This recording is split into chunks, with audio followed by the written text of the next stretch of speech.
کس نے کب پیدا ہونا ہے، کہاں پیدا ہونا ہے، زندگی کیسے گزرنی ہے، کس کی موت کب آنی ہے، کہاں آنی ہے، کیسے آنی ہے، یہ اللہ تعالیٰ جانتا ہے۔ کون جانتا ہے؟ فیصلے کس کے ہیں؟ یہ اللہ کے، یہ اللہ کے فیصلے ہیں کہ کس کو کب پیدا کرنا ہے، کہاں پیدا کرنا ہے۔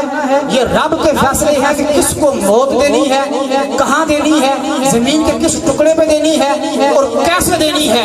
چنے ہوئے بندوں کی شان یہ ہے، اور چنے ہوئے بندوں کے جو سردار ہیں، حیدر کرار ہیں، مولا مرتضی شیر خدا ہیں، امام المشارق والمغارب ہیں، اسد اللہ الغالب ہیں، علی بن ابی طالب ہیں۔ ان کی شان یہ ہے کہ رب نے ان کی ولادت کو کعبے کے لیے چنا، رب نے ان کی شہادت کو مسجد کے لیے چنا۔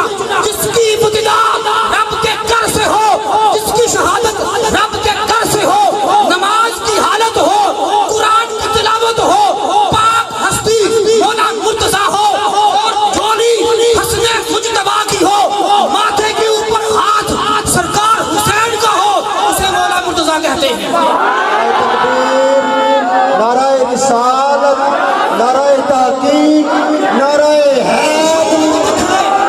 دیکھیے یوں گود میں، یوں گود میں، یوں گود میں جنتی جوانوں کا سردار مولا حسن مجتبیٰ، ایسے گود میں مولا مرتضی کا سر رکھا ہوا ہے، اور پوچھ رہے بابا جان کیا ہوا ہے؟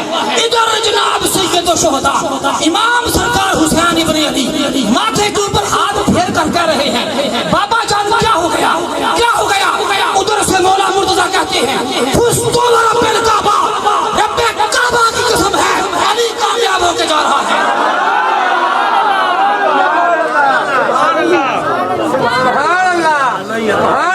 یہ رب کے فیصلے ہیں، یہ رب کے فیصلے ہیں۔ تم نے سوچا کہ نماز پڑھتے ہوئے یہ غافل ہو جائے گا، ایک وار کرو، اس کو شہید کر دو، اس کی زندگی کو ختم کر دو۔ شیر خدا کہتے ہوئے جا رہے ہیں فزت برب الکعبہ، جس کعبے میں میں آیا تھا اس کعبے کے رب کی قسم ہے میں کامیاب ہو کے جا رہا ہوں،